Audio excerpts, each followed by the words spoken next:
Hello दोस्तों, जब भी हम कुछ अच्छा काम करने की कोशिश कर रहे होते हैं, सफलता के रास्ते पर चल रहे होते हैं, तभी एक ऐसा दानव रास्ते के बीच में आता है जो हमारी प्रगति को रोकने की कोशिश करता है।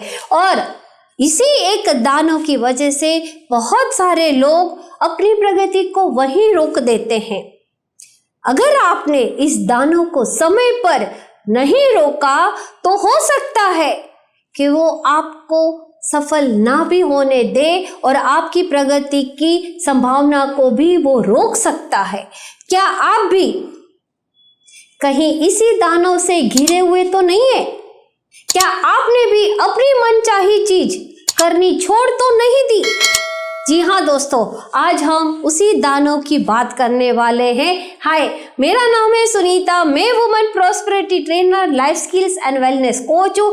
आज आपकी जिंदगी में फिर से एक वैल्यू एडिशन करने आई हूँ।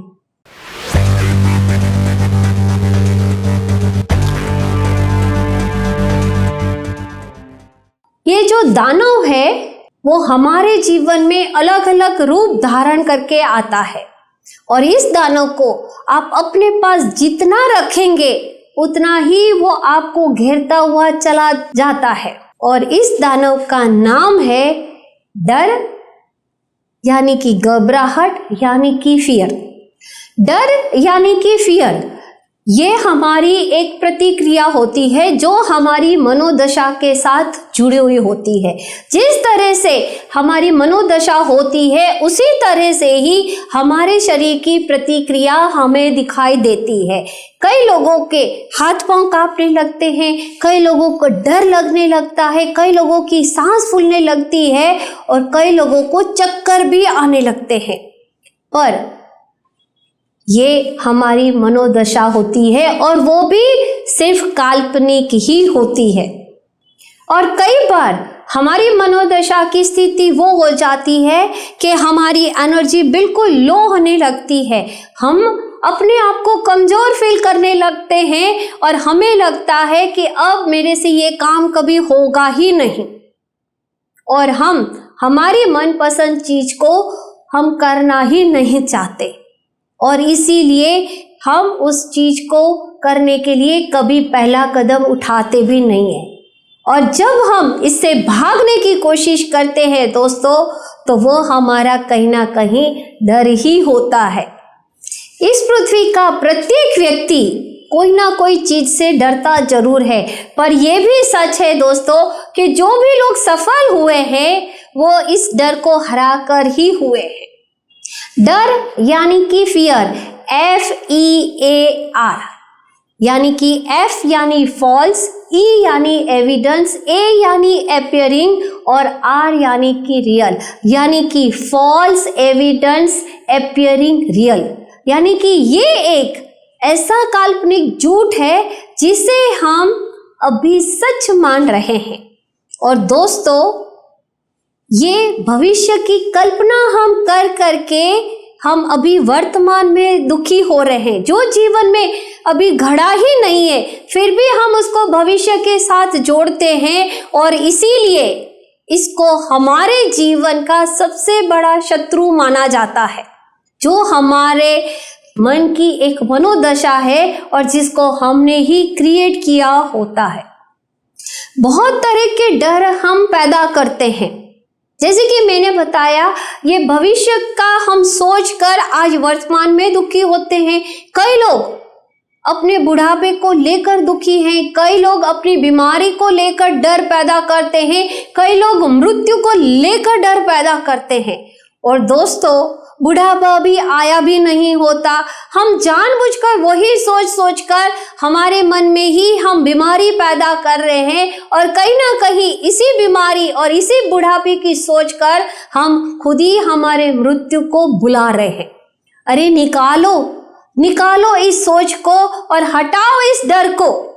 और सबसे बड़ा एक और डर जो हमारे प्रगति का सबसे बड़ा दानव कहे या शत्रु कहे, और वो है हमारी आलोचना का डर।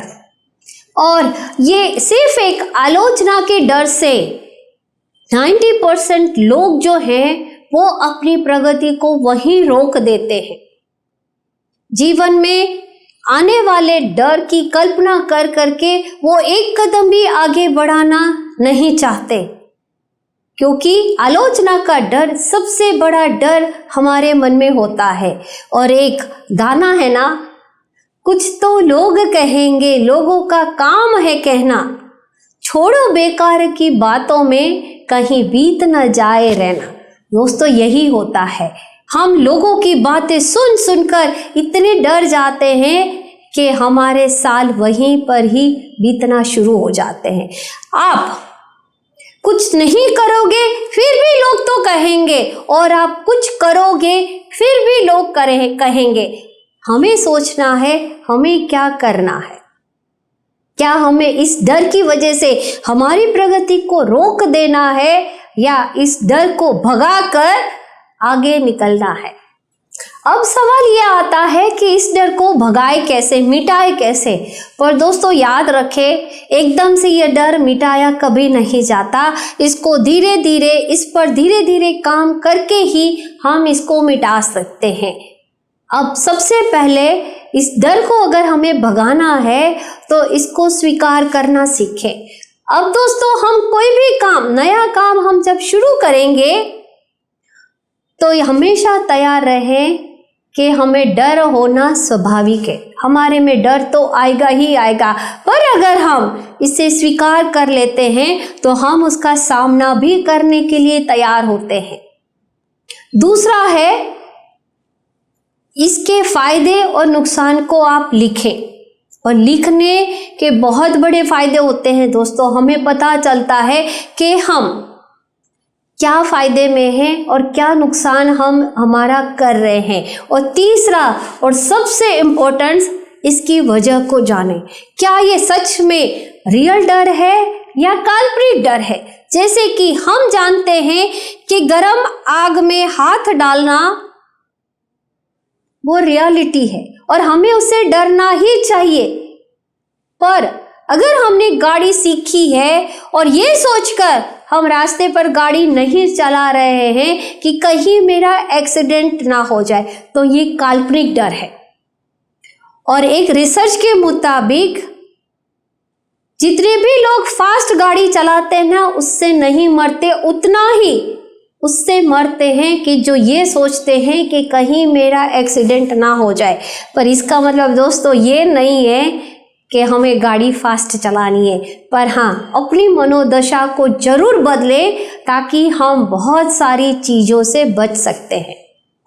एक लड़का जिसका एग्ज़ाम का रिजल्ट आता है और वो फेल होता है, और उसकी आलोचना उसके साथियों ने, उसकी सोसाइटी में वालों ने इतनी की होती है कि जिसकी वजह से वो निराश हो जाता है, और इतना निराश हो जाता है कि वो सोचता है कि मैं आत्महत्या कर लूं, और वो आत्महत्या करने के लिए निकल पड़ता है।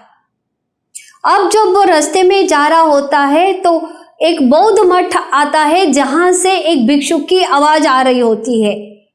वो उस बौद्ध मठ के अंदर जाता है और वहां पर एक भिक्षुक से कोई एक सवाल पूछ रहा होता है कि नदी का पानी मैला क्यों नहीं होता? तो भिक्षुक बोलते हैं क्योंकि वो बहता रहता है। फिर उससे वापस सवाल पूछते हैं कि नदी में इतनी रुकावटें आती हैं पर फिर भी नदी का पानी रुकता क्यों नहीं है? तो भिक्षुक जवाब देते हैं क्योंकि वो बहता रहता है। फिर वापस भिक्षुक से सवाल किया जाता है कि एक बूंद से झरने और झरनी से नदी और नदी से महानदी और वो महानदी समुद्र में समाती है, ऐसा क्यों है? तो भिक्षुक जवाब देते हैं क्योंकि वो बहती रहती है, रुकती नहीं है। और ये सुन के वो लड़के को प्रेरणा मिलती है और वो सोचता है कि अगर ये पानी बहता रहता है तो मैं क्यों नहीं। और वहां से वो प्रेरणा लेकर वापस घर जाते हैं। और जो लड़का लोगों की आलोचना की वजह से आत्महत्या करने चला था, वही लड़का आगे चलकर वियतनाम के प्राइम मिनिस्टर बनते हैं, हो ची मिनी। तुम भी बस पानी की तरह बहते चलो, क्योंकि बहना, चलना और आगे बढ़ना ही जीवन है। डर के मारे रुक जाना या फिर अपने सपनों को दबाकर बैठ जाना जीवन नहीं है। इसीलिए कहते हैं डर के आगे ही जीत है, क्योंकि आपका विश्वास ही आपके डर से ज़्यादा बड़ा है। अगर आपको मेरी चैनल पसंद आ रही है तो नीचे दिए गए बेल आइकॉन को आप प्रेस करें, लाइक करें और सब्सक्राइब भी करें। और अगर आप कोई और सब्जेक्ट पर वीडियो देखना चाहते हैं तो नीचे दिए गए कमेंट बॉक्स में आप जरूर लिखें, मैं आपके लिए उस सब्जेक्ट पर वीडियो लेकर जरूर आऊँगी। तब तक आप इस नए साल में अपने डर को भगाने के लिए काम करें। जो स्टेप्स मैंने बताए हैं उस पर आप काम शुरू करें। धीरे धीरे आपका डर जरूर भागने लगेगा। Thank you.